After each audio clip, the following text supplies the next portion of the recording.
धर्म स्थापना के मार्ग पर आगे बढ़िए वासुदेव। अंत कर दीजिए मेरे इस जीवन का।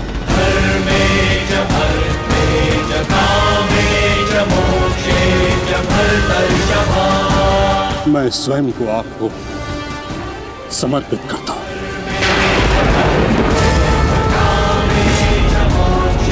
क्योंकि ना तो पांडव मेरे प्राण लेने में सक्षम है और ना ही मैं उन्हें मार पाऊंगा। मैंने सदैव धर्म का पालन किया, कभी अधर्म नहीं किया। यदि कोई अधर्म हुआ तो केवल ये कि मैंने आपको प्रतिज्ञा तोड़ने पर विवश किया। यदि आपको ऐसा लगता है कि आपने कोई अधर्म नहीं किया तो यह आपकी सबसे बड़ी भूल है गंगापुत्र। अवश्य आपने सदैव धर्म का पालन किया गंगापुत्र, किंतु केवल अपने लिए, अपने वचनों के लिए। और यही आपका सबसे बड़ा अधर्म है। क्योंकि जिसके पास शक्ति हो उसे स्वयं के लिए नहीं, संसार के लिए उत्तरदायी होना चाहिए, और जो आप नहीं हो पाए गंगापुत्र।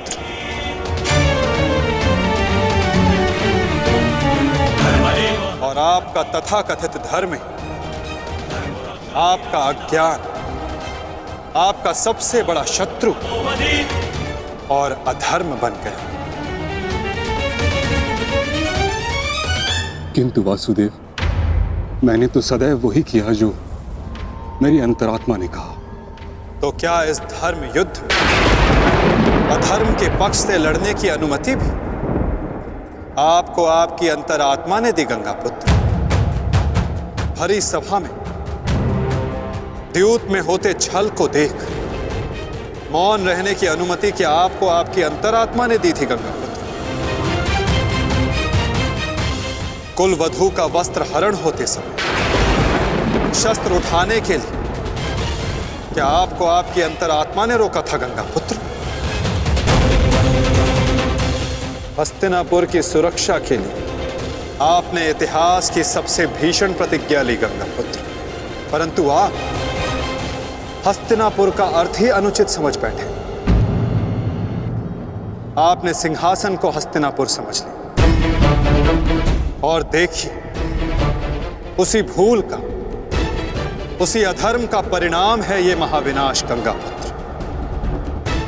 आपने हस्तिनापुर के सिंहासन का त्याग नहीं, आपने संसार के प्रति अपने कर्तव्यों का त्याग किया था गंगापुत्र, और यही आपका सबसे बड़ा अधर्म था।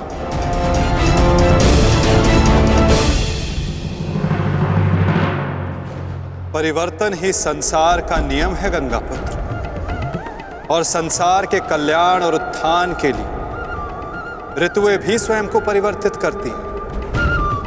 परंतु आपने परिवर्तन को नहीं स्वीकारा। जो स्थिर हो जाए वो मनुष्य नहीं, पाषाण है। और जो अपने विचार को कभी बदले नहीं, वो मानवता का शमशान है गंगापुत्र।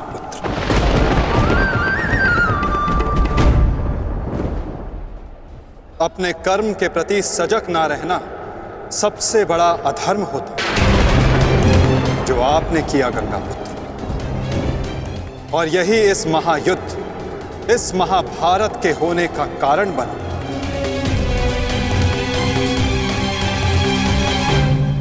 प्रभु, मेरा मार्ग दर्शन कीजिए। आपका कर्तव्य यह है गंगापुत्र कि आप अपने शस्त्र को त्याग कर, अपने जीवन का बलिदान देकर इस अधर्म को रोकें।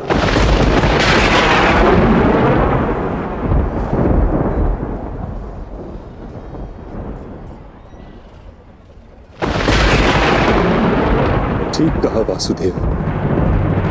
कदाचित मेरा अंत ही इस समस्या का समाधान है। आज जबकि मुझे अपनी भूल का भान हो गया है, मैं अपना प्रारब्ध स्वीकार करने के लिए तैयार हूं।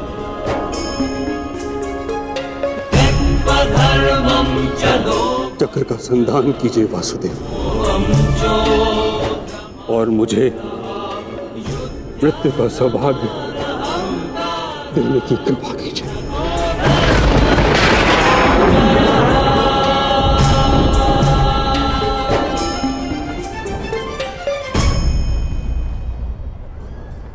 ठीक है, यदि आपकी इच्छा ये मृत्यु पाने की है तो मैं अपनी प्रतिज्ञा को तोड़कर तुम्हें मुक्त करता हूं गंगा पुत्र।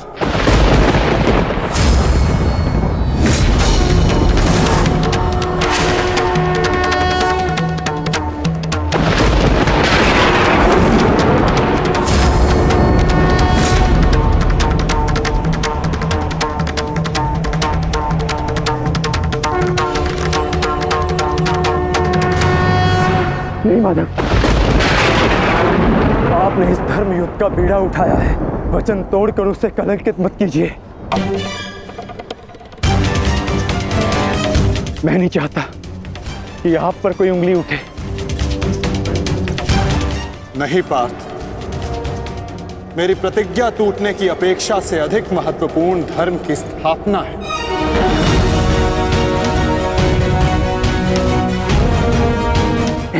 नहीं माता, नहीं।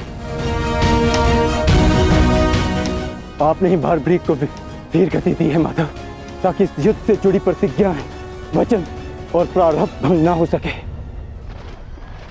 तो क्या आप स्वयं इसे तोड़ देंगे?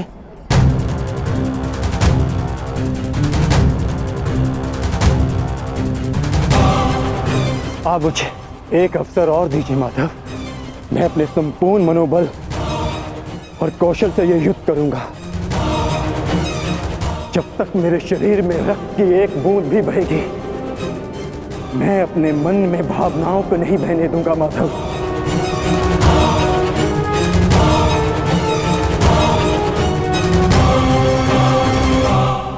मैं पितामह का अंत करूंगा, अंत करूंगा, अंत करूंगा, अंत करूंगा।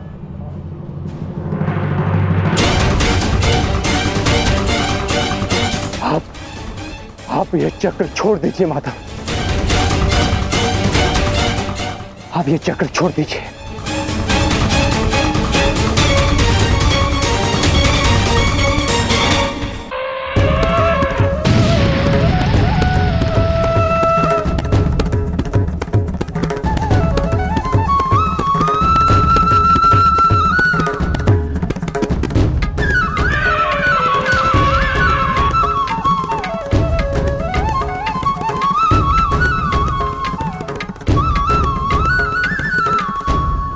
उठो पार्थ।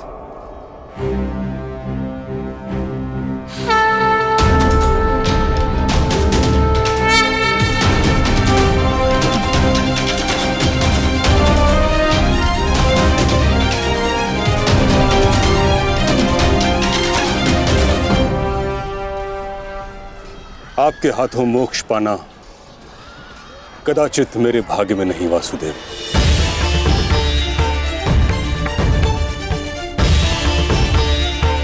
नहीं गंगा पुत्र, आपका वध करना मेरा प्रारब्ध ही नहीं था, अर्जुन का प्रारब्ध है। और मैंने ये चक्र संधान केवल इसलिए किया ताकि मैं अर्जुन को दिखा सकूं कि आपका भी वध करना असंभव नहीं।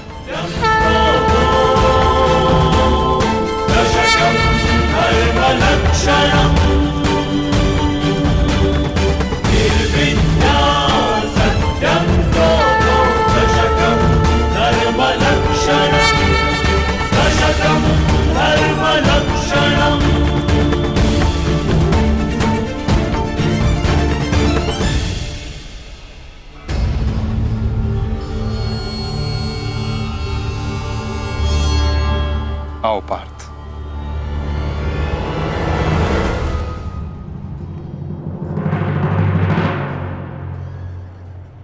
पुत्र अर्जुन, युद्ध आरंभ करें? मैं सज्ज हूं पितामह।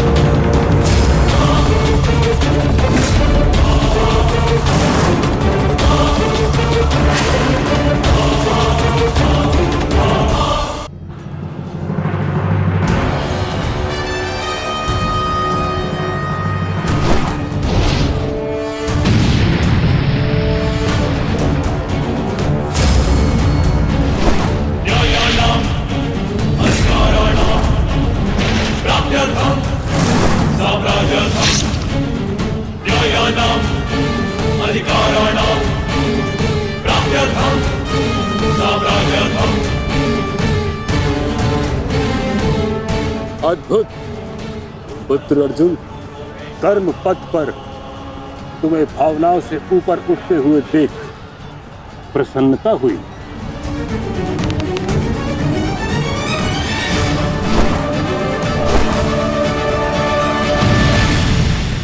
जब तक महामहिम के हाथ में शस्त्र हैं,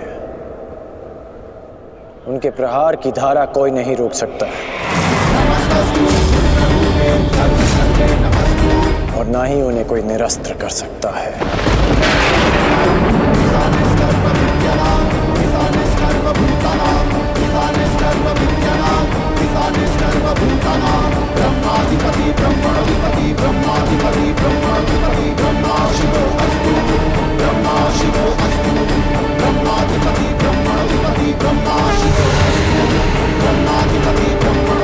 तुम्हारी तपस्या सफल हो गई बालिका।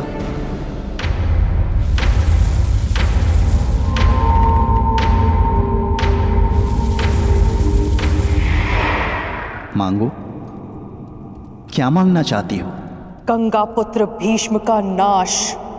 किंतु गंगा पुत्र का वध मेरे वश में भी नहीं है शिखंडिनी। परंतु अपने जीवन का अंत तो मेरे वश में है ना। 2 बार मैं अपना जीवन त्याग कर चुकी हूं। इस बार भी मैं फिर जन्म लूंगी और अगले जन्म में भीष्म का अंत करने आऊंगी।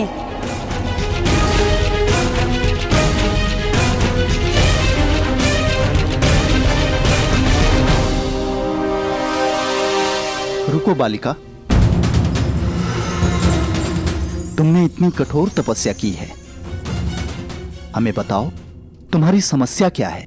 समस्या ये है यक्षराज कि मैं भीष्म का वध अपने हाथों से करना चाहती हूँ, किंतु मैं स्त्री हूं, इसलिए उस पाखंडी ने मुझे युद्ध में सम्मिलित होने से रोक दिया। मैं तुम्हें भीष्म की मृत्यु का वरदान तो नहीं दे सकता, किंतु कुछ ऐसा अवश्य कर सकता हूं जिससे तुम अपना लक्ष्य पा सको, किंतु एक बंधन रहेगा। मेरे लिए केवल भीष्म की मृत्यु महत्व रखती है और कुछ नहीं। हाँ कहने से पूर्व मेरी पूरी बात सुनो बालिका, उसके पश्चात निर्णय लेना।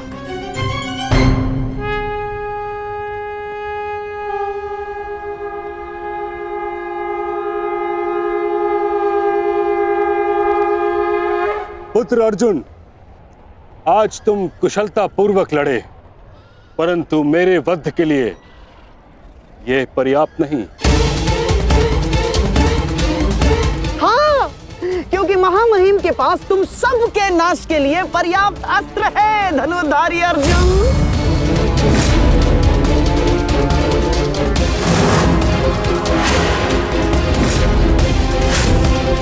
शीघ्र तुम सब इस संसार का त्याग करोगे और आप वासुदेव, आप तो इन सब के मार्गदर्शक है ना, तो बताइए आपके पास महामहिम के कौशल का कोई तोड़ है?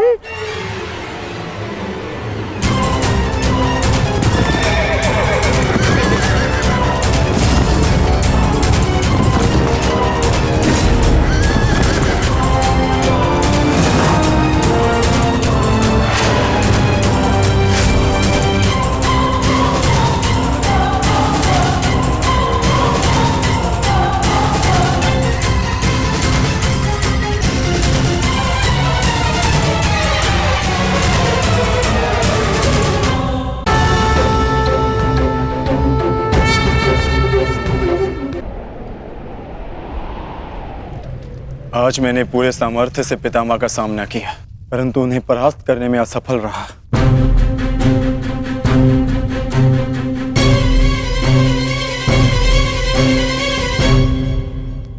हर योद्धा के उत्तर के लिए कोई ना कोई और योद्धा होता है।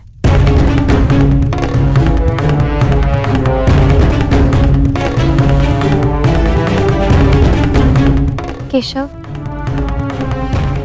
आप ही तो कहते हैं ना कि कभी कभी भाग्य स्वयं चलकर हमारे पास आता है,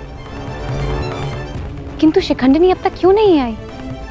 उसे इतना समय क्यों लग रहा है केशव?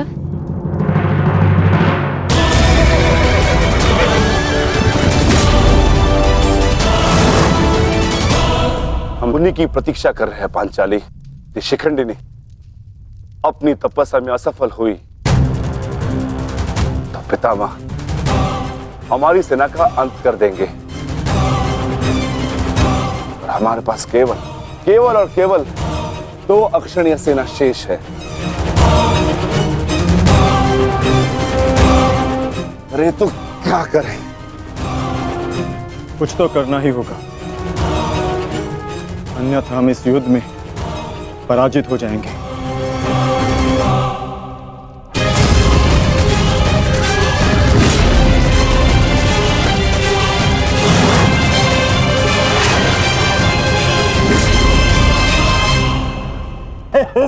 विजय हमारी हुई आज फिर से।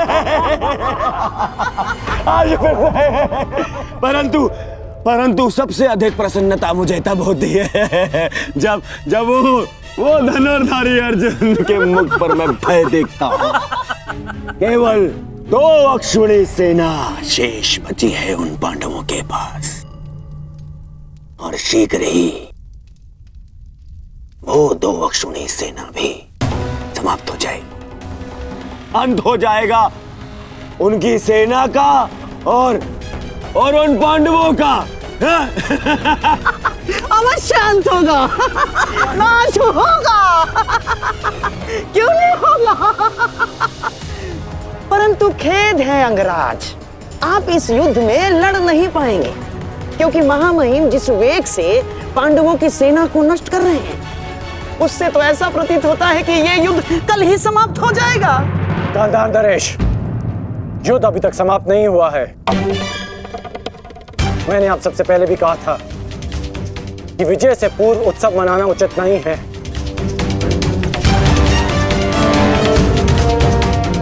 हो सकता है कि कल पांडवों को महामहिम के प्रहार की ढाल मिल जाए।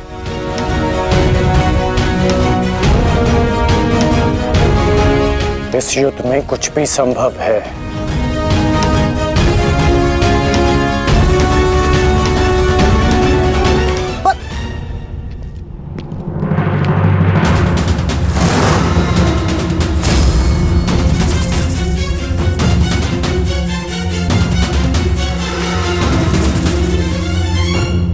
कौन हो तुम? मैं इस युद्ध का अंत हूं। मैं भीष्म की मृत्यु हूं। देवी शिखंडिनी,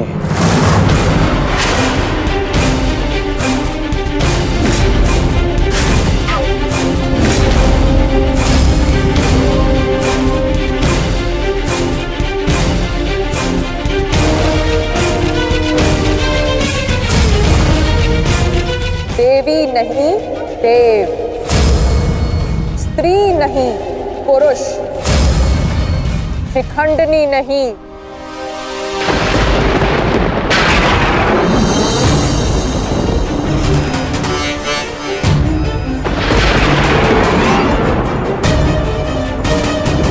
शिखंडी।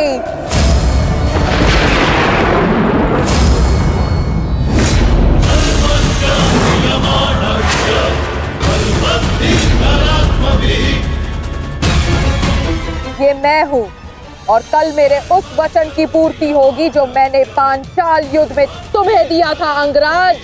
एक दिन ऐसा आएगा अंगराज जब भीष्म मेरे सामने खड़ा होगा, और वहां ना तुम उसकी रक्षा कर सकोगे ना तुम्हारा ब्रह्मास्त्र। स्मरण रखना, एक महायुद्ध होगा, महाविनाश होगा, और उस विनाश को तुम भी नहीं रोक पाओगे।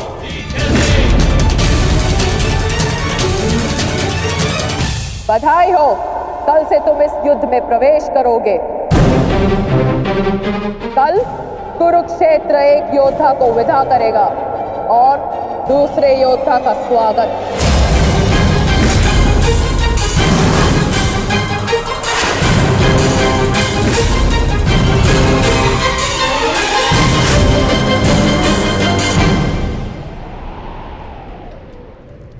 जो भी होता है केवल समय के अनुसार होता है और उचित समय आने को है। हमें केवल धैर्य रखना है जब तक उचित समय नहीं आ जाता। शिखंडिनी कुरुक्षेत्र पहुंच चुकी है।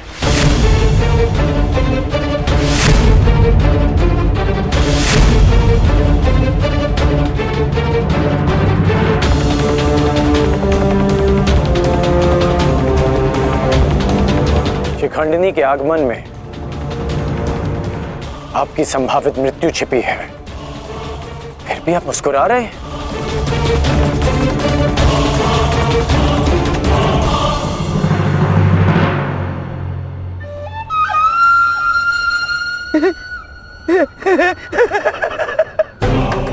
अब समझ आया महामहिम कि आप मुस्कुरा क्यों रहे हैं। युद्ध के नियमानुसार शिखंडिनी युद्ध में भाग ले ही नहीं सकती, क्योंकि वो एक स्त्री है। नहीं, वो स्त्री नहीं पुरुष है। शिखंडिनी नहीं शिखंडी है। वो स्त्री से पुरुष में परिवर्तित हो चुकी है और कल वो युद्ध में प्रस्तुत होगा और उसका एक ही उद्देश्य है, मां महिम का वध।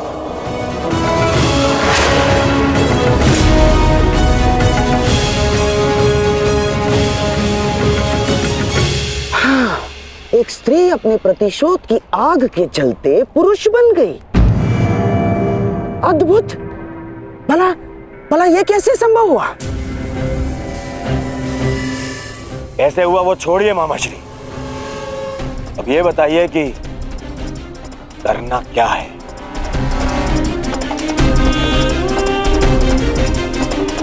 चिंता न करो मेरे होने वाले सम्राट।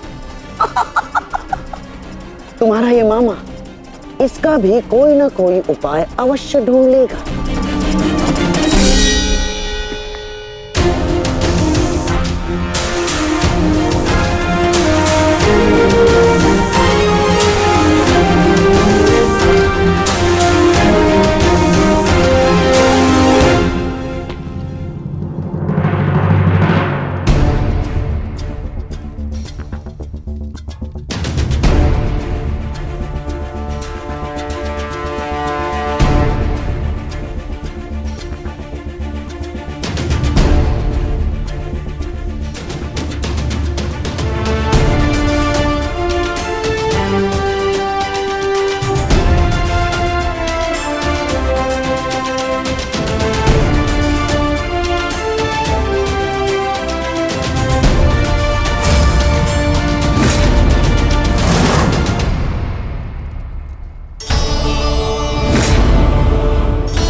नहीं पांचाली, समय बदल गया है। तुम्हारे समक्ष शिखंडिनी नहीं शिखंडी है। एक पुरुष, एक पुरुष, एक पुरुष।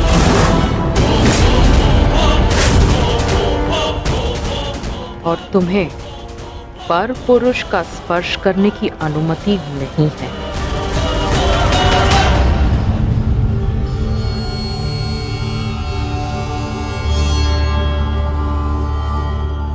जब हमें सबसे अधिक आपकी आवश्यकता है, आप हमारे समक्ष प्रस्तुत हैं। इसके लिए आपका धन्यवाद। मैं यहाँ अपने आवश्यकता और अपने उद्देश्य के लिए आया हूँ। आवश्यकता मुझे आप सबकी पड़ेगी, क्योंकि भीष्म का अंत निश्चित है।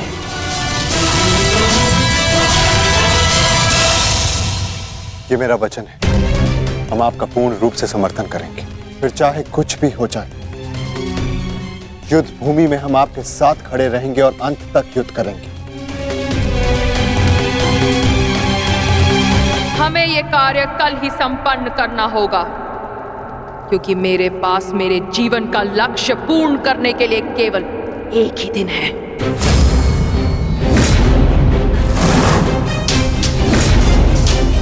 केवल एक दिन? परंतु क्यों? तुम्हारी समस्या ये है कि तुम एक स्त्री हो, जिस कारण तुम भीष्म से द्वंद्व नहीं कर सकती। मैं तुम्हें पुरुष बनने का वरदान देता हूं, ताकि तुम भीष्म को परास्त कर सको। किंतु स्मरण रहे कि ये वरदान केवल 8 प्रहर अर्थात एक दिन के लिए रहेगा।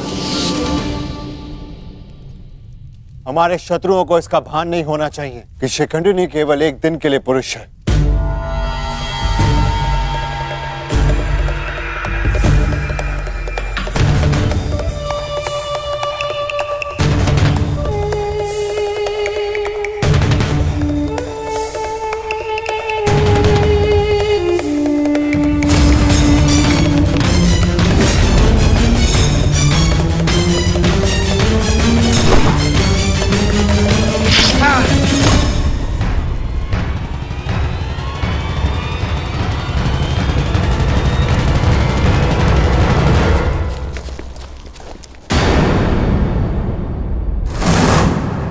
अपने वेश से ये गंधा का निवासी प्रतीत होता है। अर्थात ये मामा शकुनी का गुप्तचर था। सौभाग्य ये कि यहां से जीवित नहीं जा सका। किंतु इस गुप्तचर का संदेश शत्रु तक पहुंच चुका है पार्थ।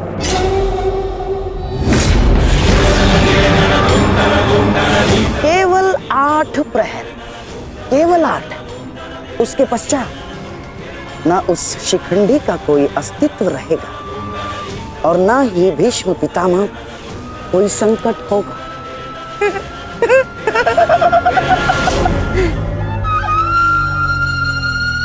क्या होगा यदि तुम्हारे पितामह कल युद्ध भूमि में प्रस्तुत ही ना हो तो? उत्तम विचार मामाश्री। मैं एक योद्धा हूं और मृत्यु के भय से छुपूंगा नहीं।